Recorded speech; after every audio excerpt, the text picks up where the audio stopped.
Bonjour, bienvenue dans cette nouvelle vidéo. Donc, on est resté pas mal de temps sans en faire. Donc, aujourd'hui, on va essayer de voir les mises à jour qui ont été mises en place, en fait, pour cette version 4.7.0. Donc, de votre logiciel d'AROPS. Donc, application SaaS Software as a Service de gestion des écoles. Donc, qui date depuis 2013. Donc, l'aventure continue encore.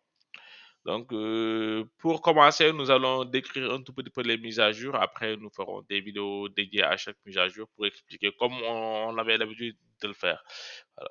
Donc, première mise à jour, sur la version 4.7.0, il s'agit de l'activation de la double authentification pour tout le monde. Bon, donc, comme vous le savez sans doute, donc, à travers le monde entier, en fait, les applications, en fait, se mettent plus en plus dans la double authentification. Donc, nous aussi, nous allons basculer vers ça pour assurer plus de sécurité. Donc, nos mots de passe, malheureusement, ne sont pas forcément bien sécurisés.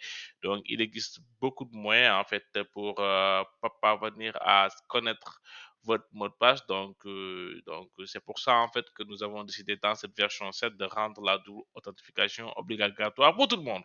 Voilà. Donc, il y a aussi la gestion des factures globalisées. Donc, comme vous le saviez, pour la gestion de tout ce qui est boutique et comptabilité, donc, les factures étaient séparées. Mais maintenant, nous avons une option qui va permettre d'avoir, en fait, toutes ces factures généralisées. Donc, en résumé, on est capable maintenant de savoir qu'est-ce que l'élève doit à l'école. Donc, sur tout ce qui concerne la boutique et la scolarité, ainsi que sur les années passées et tout. Donc, voilà, donc c'est une nouveauté. Ça a été une fonctionnalité pas mal demandée. Nous avons aussi, en fait, bon, donc, toujours dans ça, en fait, depuis le profil de l'élève aussi, on peut avoir la facture, on peut l'avoir par classe, on peut avoir depuis le profil de l'élève. Donc, nous avons aussi, en fait, le journal financier de l'élève qui donne, en fait, le rapport de tout ce qu'il y a comme interaction financière entre l'élève et l'école. Donc, voilà. Donc, nous avons aussi la gestion des cas d'abandon.